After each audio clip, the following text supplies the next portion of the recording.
Thank you so much for joining me today, Limor. It's absolutely lovely to have you, and I'm so excited to have you share with our friends and fellow investors a little bit about private lending. Yeah, thank you so much for having me. I mean, it's my favorite topic in the whole world. So I'm an open book and excited to share some of my journey and exciting insights for you and the community.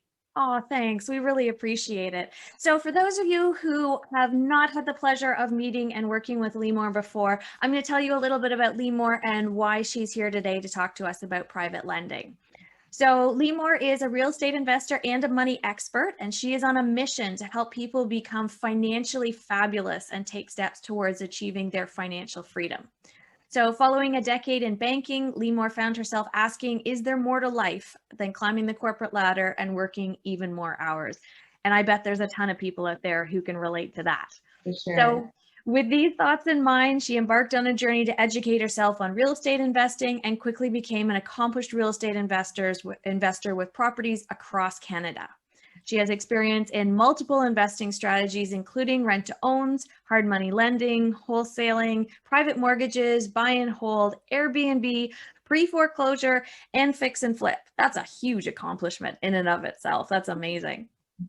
She also had the privilege of traveling across Canada teaching real estate investing for 5 years under the Rich Dad brand. And that's actually how I had the pleasure of meeting Limor, was when we were both trainers and working for Rich Dad. So in the past few years, Limor has created a passive real estate investing program where her students have 100% success rate, and that is unheard of. So 100% success rate of getting into real estate deals. She teaches and coaches on both rent-to-owns and private lending. She has become known as the private lending queen of Canada. So Limor is also the founder of Limor.money and the YouTube channel Limor. She's a host of the national TV show The Fortunate Future, which aired across Canada in 2018. And she interviewed experts on cryptocurrency, real estate, and personal finance. So Limor, you know a ton about money, how to manage money, how to make money. Um, how did you end up as a real estate investor? Tell us a bit about how you got here and your background. Why do you love that versus, crypto, which is such a topic these days? Yeah, no, absolutely. I mean, my journey and love and fascination with money actually started as a very young kid. So my parents would give me allowance every Sunday. I mean, it started out with those $2 bills, if you can remember what those look like. I do. And honestly, like I would save them. I'd make my parents take me to the bank and pick me up. And I want to be the one to talk to the teller. And I've always been fascinated with how money works, which is why, no surprise, I ended up working in the banking industry. But what I didn't expect from my time there is to really figure out how the banks make money and unfortunately how customers make mistakes. But throughout my time in the banking industry, like I would host as many informal workshops as I possibly could for anybody who would actually listen to me. I'm like, it's RSP season, or here's how to maximize it. I've always been a money nerd. What can I say? But I always wanted to learn new tricks, new hacks, new kind of legal and ethical loops and ways to be able to make more money. And no surprise, when I stumbled across the Rich Dad, Poor Dad book, this is probably 10, 12 years ago at this point in time, I was like, how does this exist? And no one's actually ever told me or taught me about it. So, I was really ripe and excited when I first stumbled upon real estate. And I was like a kid in the candy store. It was like as many classes and seminars and teachers and mentors and books and things that I could get my hands on. I was really all over it. And once I realized this was possible, I was like on a vengeance. And you're going to laugh because when I first started, I was like, oh, yeah, I want to retire in my 50s. I want to make some passive income. Didn't really have high aspirations because I didn't know what was possible. But honestly, Elizabeth, I did my first real estate deal and I made more money in that deal than my corporate job year-end bonus. And that's when it was like, boom, massive light bulb went off and I was like, wow, this does work. So I was just going as fast as I can. Like I said, taking tons of classes, working with tons of mentors, and I'm so grateful because I really wouldn't be here without them. They helped me to avoid some pretty massive mistakes along the way.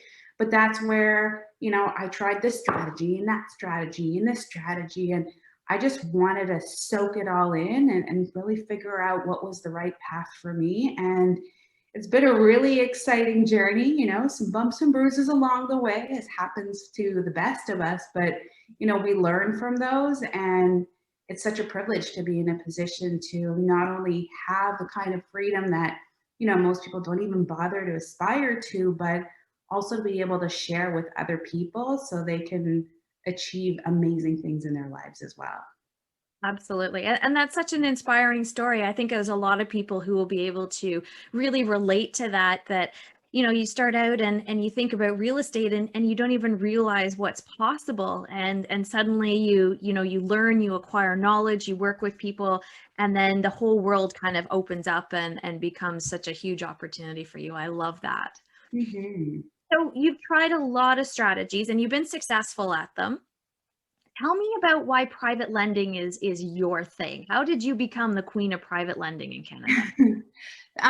So I would say, and I, you know, in complete transparency, obviously, you know, been very successful on the whole, but there's deals that I've done that didn't quite work out the way you were intending to. You know, it'd be completely dishonest to say every deal works perfectly because, you know, any investor watching this or aspiring investor, like things happen, deals change shape, they change form, the market fluctuates. And so, you know, as I was working through all those various strategies and kind of like deal after deal after deal, I really started to figure out what did I really want? Because what I learned kind of early on, and I'm sure a lot of investors, you know, would admit this, at least kind of like in the dark alleys of the night, is that they don't actually really love real estate, or they don't really love tenants, or they don't really love delays in construction and, you know, all the permits. And so what I really figured out throughout the process is, what was I really good at? What did I really enjoy? And I think so many of us are doing this or on a journey with some form of real estate is because our end goal is more freedom. Our end goal is more money. Our end goal is more choices. And, you know, I'm pretty sure, with the exception of very few people who maybe love rolling up their sleeves and getting into the property, or, you know, they love dealing with tenants when things don't work out because, I don't know, maybe they're master negotiators or something. But at the end of the day, as I was going through all of these strategies and deals, I was like, what's really important to me? What do I really truly value? And ultimately, it came down to four key things. And the first one I would say is a strong return on your money. So I had worked for many, many years in the corporate world, and I worked really hard. You know, like many people, before they get to real estate, I was making good money and paying a lot of tax to the government, but I was saving a lot of money. And when it comes to investing your own money in a deal, whether it's one that you're the active partner or you're the passive partner, I wanted to have a strong return. Like my money had to work hard for me. Secondarily is I really wanted to have a lot of security. So no matter if the deal didn't quite work out the way that I planned, I wanted to have a very solid exit strategy. And, you know, just as an example, like the deal that I made the most money on in my entire real estate career was a real estate flip. But honestly, it was right before the Foreign Buyers Tax Act was introduced in Ontario. And like just a fluke that I sold it right before, because honestly, if that had been introduced like a couple of months earlier, I would have probably made almost no profit. So when there's fluctuations or things that are outside of your control and you feel like you don't necessarily have the security, those deals don't really resonate with me as much. So strong return on investment, high degree of security. Number three is you've got to have money coming to you on a regular basis. So you don't have freedom. You can't stop trading your time for money unless there's money coming on a regular basis. So monthly or quarterly cash flow, whatever that might look like.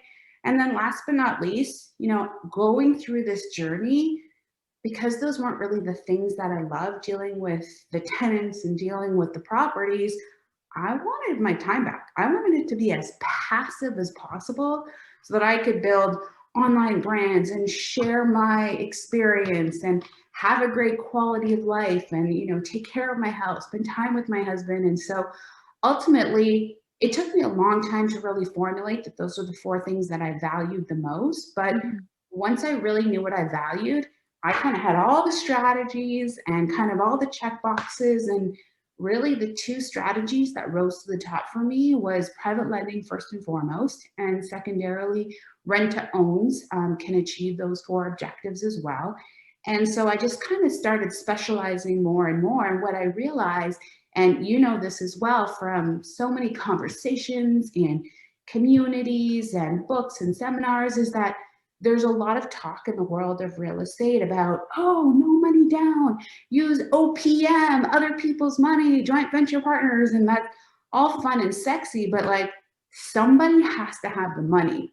Yeah. And I realized that there was very little dialogue, very little education for people who had the money. And so I kind of started specializing in that more and more and more, and helping people become private lenders across North America and focusing on Canada specifically. And somehow along that journey, working with my students and making sure that they get into deals and have that 100% success rate, which you mentioned, the Private Lending Queen of Canada name came up.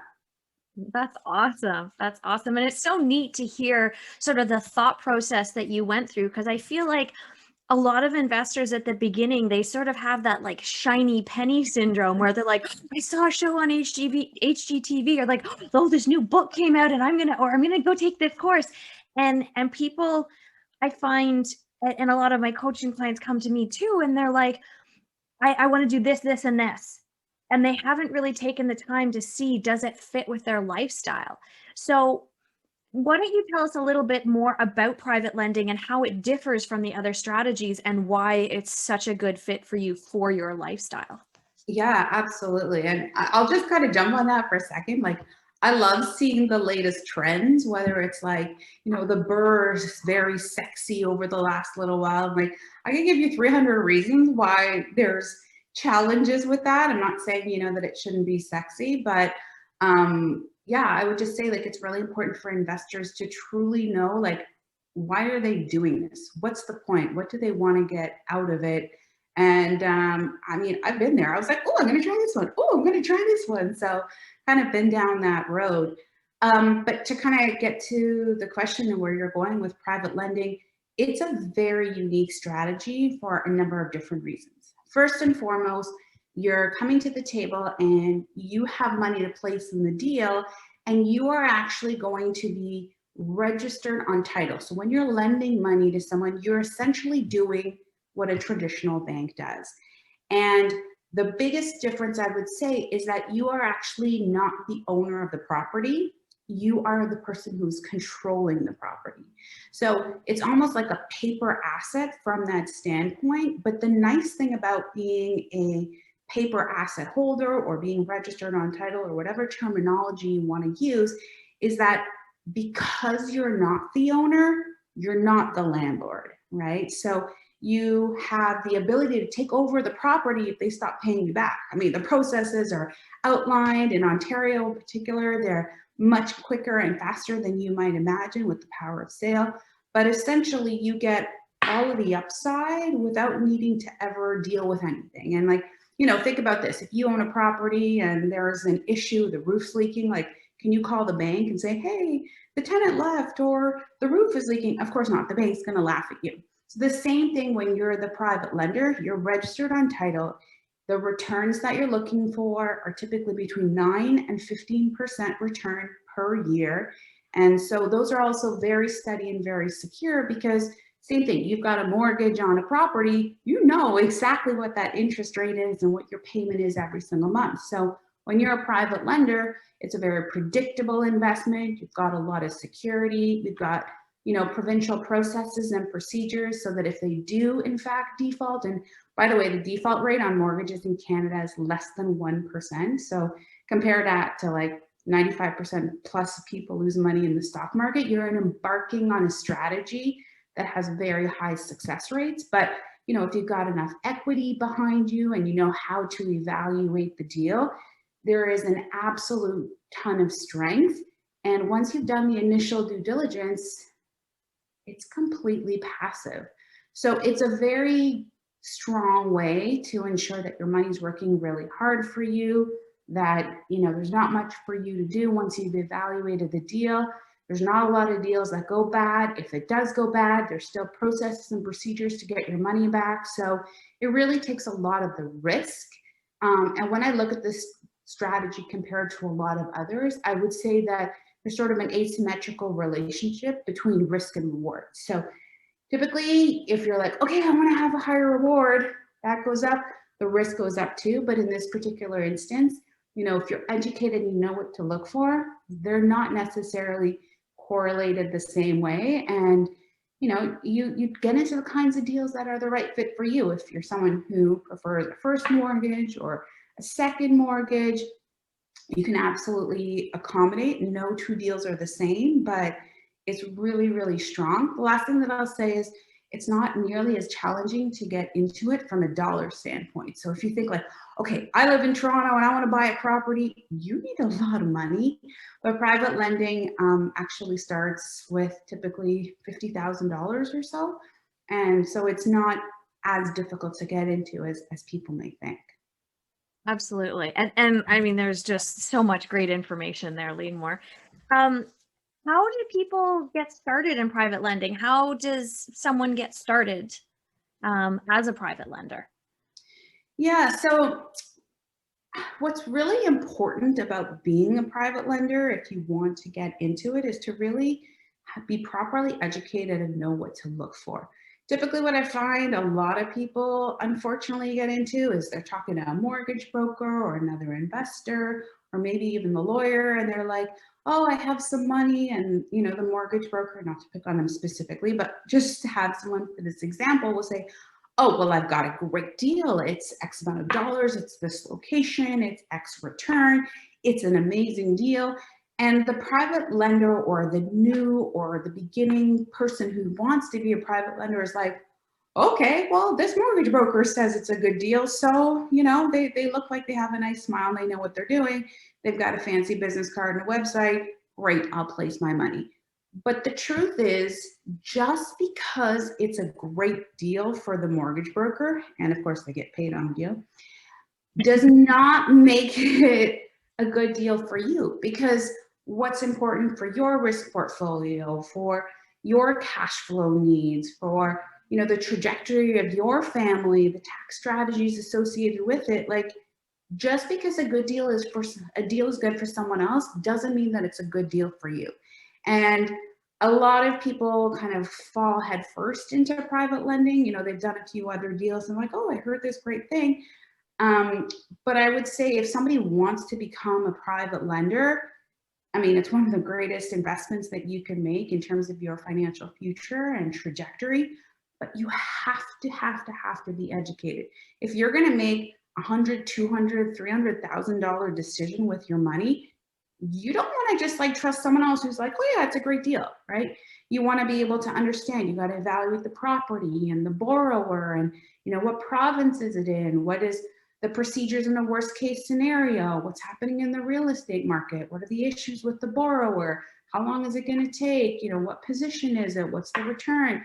Know what you can negotiate for. I mean, there's so much diversification and flexibility within private lending.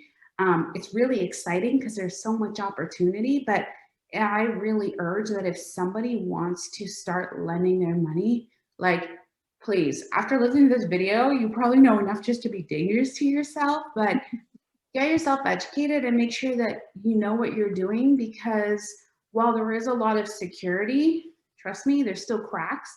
And I see people all the time who are just getting started making mistakes, thinking it's the same thing as hard money lending or private lending, or not having the right contracts, or, you know, just not even having the right clauses in their contracts to ensure that they're properly protected. So it's a great strategy, but I really think it's important for people to know exactly what they're doing and not just kind of mistake it as like, oh, well, I just sign here, sign here, sign here, and so it must be that easy, right? Yeah.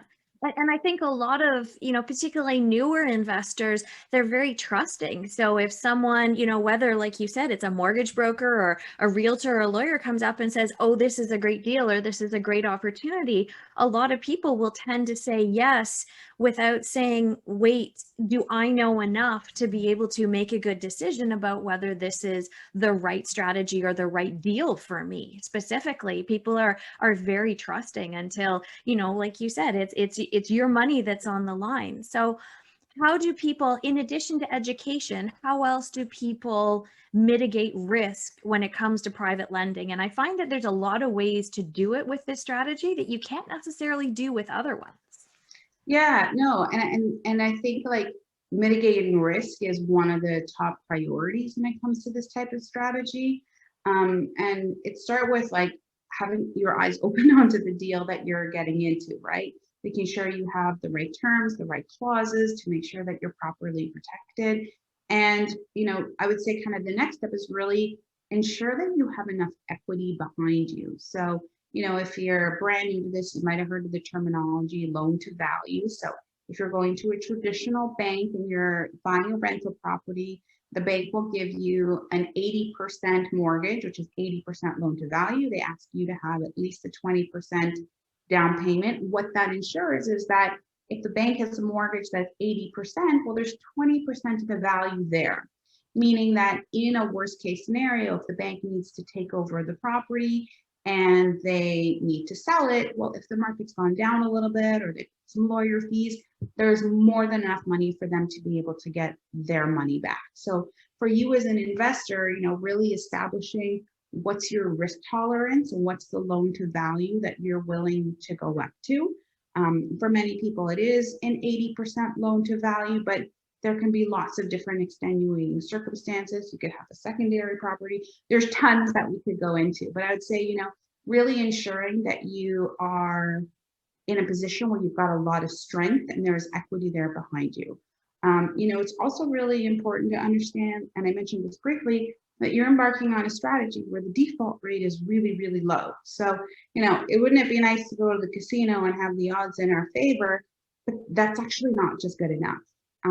It's also really important to understand the process of what happens in that worst case scenario so that you can get your money back. And the process differs by province. In Ontario here, where I am, and I know you are, Elizabeth, we have two different options, right? We have power of sale, where you can take possession of a property for the purpose of selling it and getting your money back. And that can be a pretty quick process in the grand scheme of things. We're talking around 6 months. Or you could also go through a foreclosure process, which takes quite a lot longer, but then you become the rightful owner of the property. Now, a lot of the other provinces that are very popular for investing, like BC or Alberta, they don't have power of sale. So even their kind of take over the property to be able to take possession goes through a system called judicial system, and it's very, very lengthy. So there's a lot of advantages to even investing in Ontario, and a lot of my clients, even out west, because of this reason alone, say, hey, heck yeah, I mean, the deal looks good, the equity looks good, but let me get every single domino stacked in my favor so that if things do go sideways, and once in a blue moon they do, and we all know real estate doesn't always work out perfectly, you're already set up so that you're not going to lose your shirt. You just might go through the process, get your money back, and then, step up to bat again. So quite a few different things that can help you if you really are properly educated. Sorry, go ahead.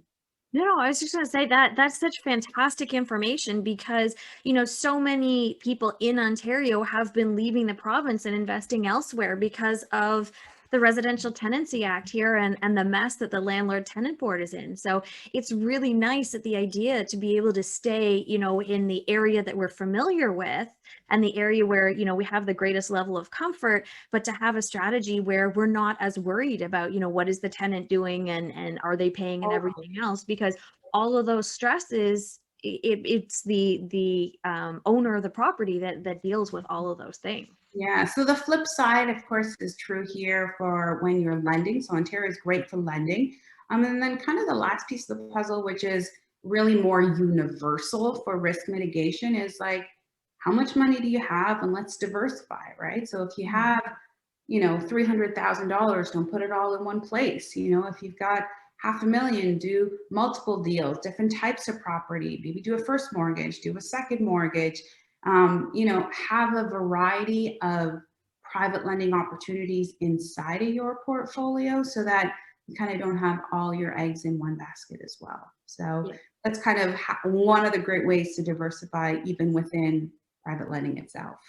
Absolutely. And one of the things I like too is you could take like $100,000 or $150,000 and put it into a project in like Ottawa or Toronto, where normally you couldn't do a deal there, but you can because it's a private lending deal, and typically there's less funds required to get in there. You got it. Absolutely. So tell me a little bit about, what do you wish private lenders knew, or potential private lenders knew, before they got started? What do Ooh, you think the like juicy secrets are for people if they're sitting at home going, I want to get into private lending, here's my money? yeah, no, this is such a great question. I would say probably one of the biggest things that people kind of miss in the realm of private lending is that this is the only real estate strategy that you can do where you can marry real estate and the strength of being backed by an asset, even though you're controlling, you're not owning, and registered funds. So if you have money in an RSP, if you have money in a tax-free savings account, it can be extremely powerful to have, let's say, and let's just talk about tax-free savings account, because those are such confusing accounts. And it's like, what the heck am I supposed to do with this thing? But with a tax-free savings account, the money that you put into that account, you've already paid tax on. Okay. So any capital, or any, I should say, growth to your account as time goes on, any additional returns that you may generate or interest, you do not pay any tax on. And when you take the money out in the future, you do not pay any tax again. So RSP is a little bit different. You don't pay tax on the money that you put in. It's tax sheltered and deferred. You don't pay tax on the gains, but when you pull the money out at the end, you do have to pay tax on it. So there's my little personal finance side trip.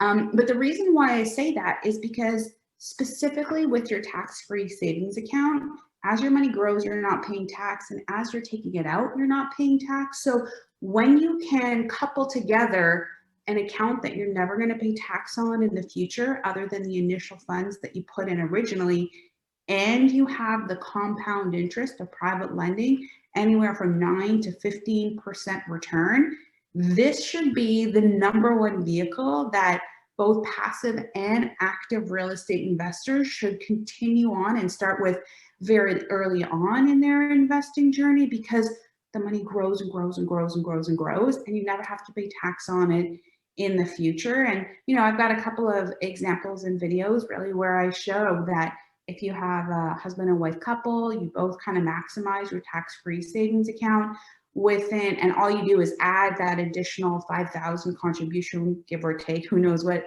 it is every single year. You can, in a 10-year time span, even with a conservative 10% return, way surpass the $1 million mark, which is oh so powerful. And then you're also not using conventional personal finance where it's like, oh, my financial planner said I need to have X amount, a million or 1.5 or 2.5, whatever they say at 65, because you're going to start depleting it and hopefully you don't outlive your money. So when you're doing it with private lending, you have the opportunity to live off the interest. And if you're at $1 million, call it in 10 years time, depending, everyone's in a different financial situation, but the compounding can get you there with private lending very quickly. It's very easy to live off the interest alone. So if you're only earning 10% return on your $1 million, there's $100,000 tax-free, right? Which is the equivalent of 200,000 pre-tax dollars that you can pull out or take out with no penalties every year for the rest of your life without depleting your initial capital. So, I think a lot of people feel like private lending is only, when you're really rich and you've saved a lot of money, or, you've gotten to your 20 doors and then you decide to sell some or pull out some equity.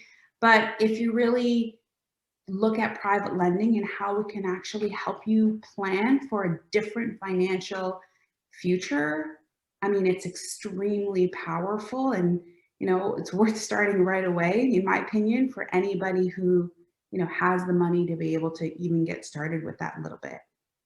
Absolutely. And I think, Limor, that is such great information because, we see posts all the time, if people could do things over again, what do the biggest investors say? And the number one thing they say is always, well, I would have started younger.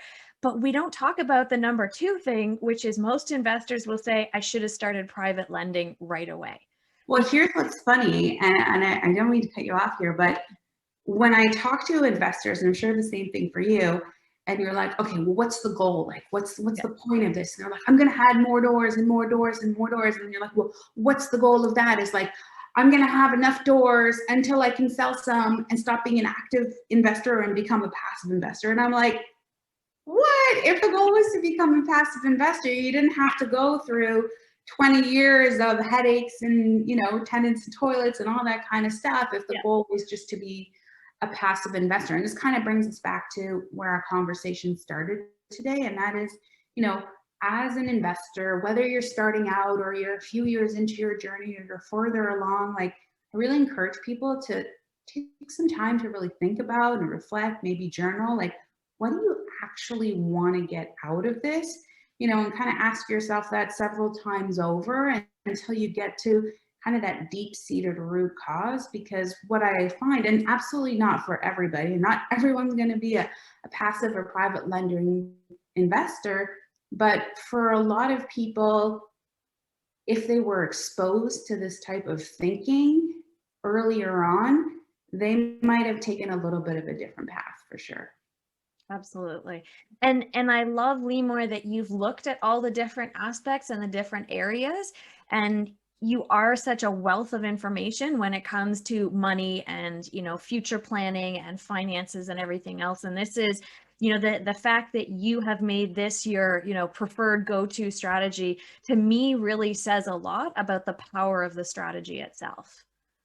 Yeah, thank you. And you know what? It's also so much more doable than a lot of other strategies. I mean, you're not on the hunt all the time for a discounted property, and you don't also have to be a great contractor and negotiator, and you don't have to have a massive network of buyers, and you don't have to, stay with your job so that you can refinance on the side. I mean, there's just so many steep learning curves, I would say, associated with a lot of other strategies. And, for the ambitious, they're amazing to climb and fun and thrilling and, kind of been there, done that a little bit. But when it comes to your ability to actually be successful and execute a strategy, and, you and I saw this together working in kind of the training part of the industry of real estate, there's lots of people who kind of get started,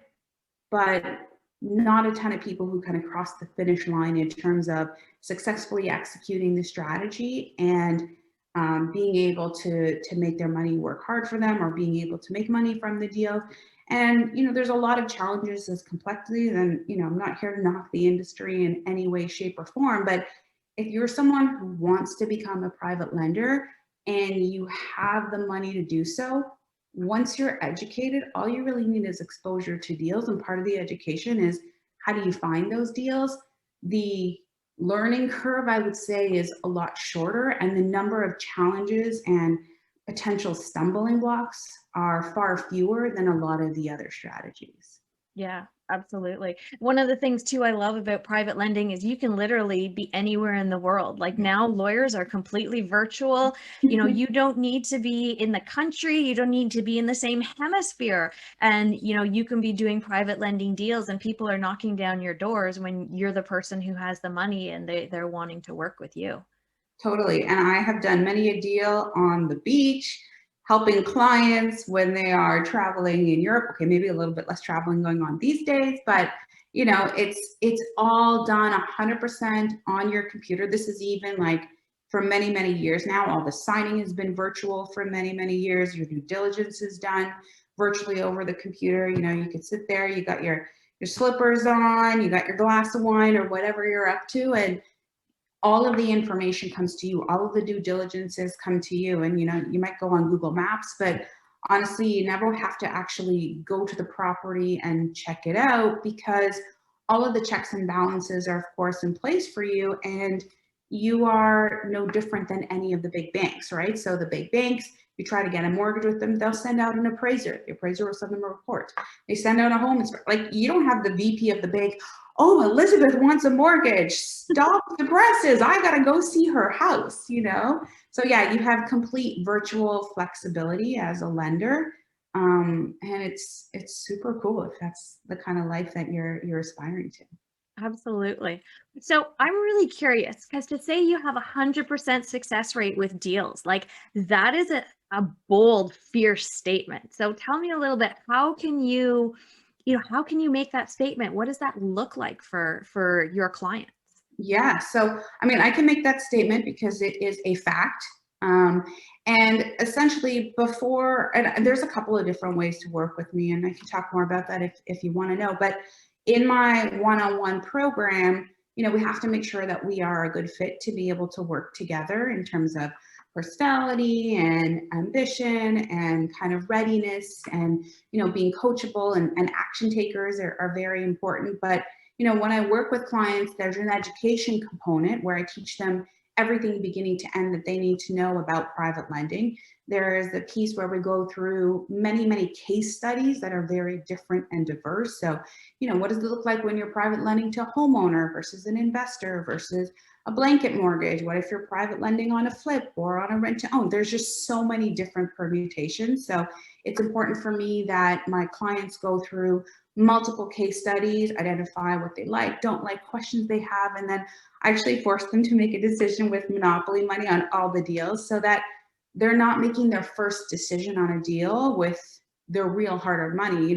You'd be surprised for some people how tough it is to make a decision with monopoly money, and then I give them access to my network, making sure that they've got the right lawyers, the right power team, and then also really playing kind of a matchmaker in the industry. So very transparent. I'm not a mortgage broker and I don't pretend to be one, but I built a very vast network of people in the private lending space, borrowers as well. And so, if a client, as we're kind of going through the process, of course, I'm teaching them how to find deals on their own. But if someone says to me, hey, I've got $200,000, I'm ready to start in my first deal, I reach out to my network and say, if you got a deal for $200,000, let me know. I've got a client who wants to be able to invest. And then, of course, what I think is one of the most important pieces is being their mentor on speed dial, right? So they've got a live deal. You've got 3 hours to make a decision. We jump on a call together. We talk about pros and cons. I never make a decision for my clients.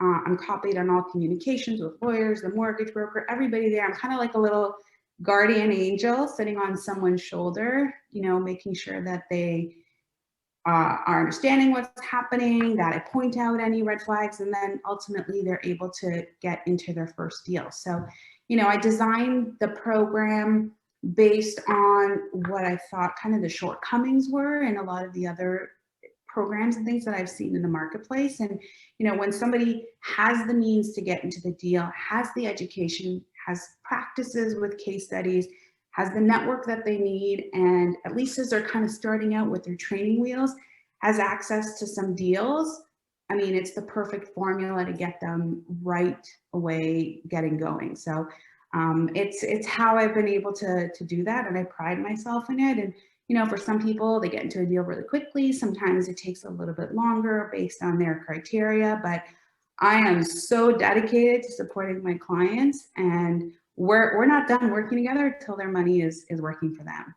That's so amazing, because integrity and reputation are so important in the world of real estate, and your integrity is absolutely impeccable, and I love that you have such a great number to be able to put behind it, because you put everything into your clients and ensuring that they're successful. I think that's pretty amazing.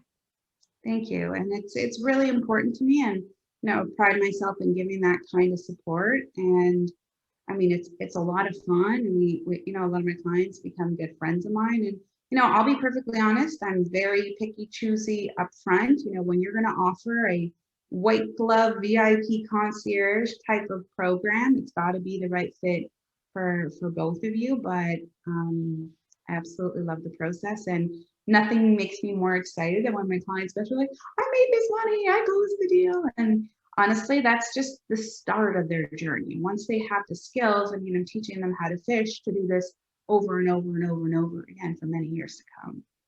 Which is awesome. And that's the power of education. And when people invest in themselves, right, is the ability to be able to take what you've learned and to be able to replicate it and continue making money on your own. That's amazing. Mm-hmm. So I can't thank you enough, Limor, for your time today and for sharing your knowledge with us. If people decide that they love what you're saying and they want to get into private lending and they want to do it the right way, not the hard way, then how do people find you? How do people connect with you and see if they're a fit to become one of your selected clients? Yeah, absolutely. I mean, I'm very easy to connect with on social media. Instagram at Limor_Markman is a great place. You can connect with me on my website, limor.money.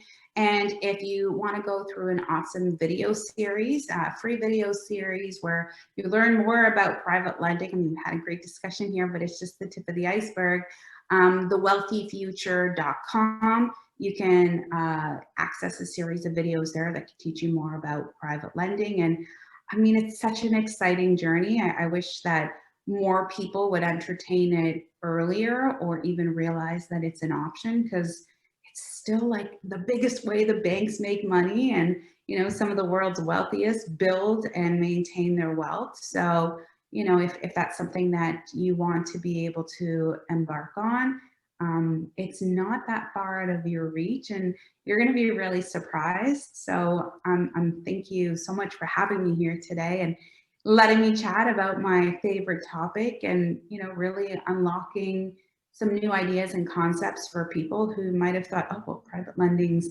this big fancy rich thing, but wait a minute, I didn't realize I have $100,000 in my HELOC. I could be a private lender too. So it's exciting to get to share with people. And again, Instagram, my website, or access the free video series at thewealthyfuture.com. Limor, thank you so much for your time. It's such a pleasure. I know you're a busy lady and you've got a ton of clients to get back to. So thank you so much, and look forward to seeing you again soon. Absolutely. Thanks so much for having me.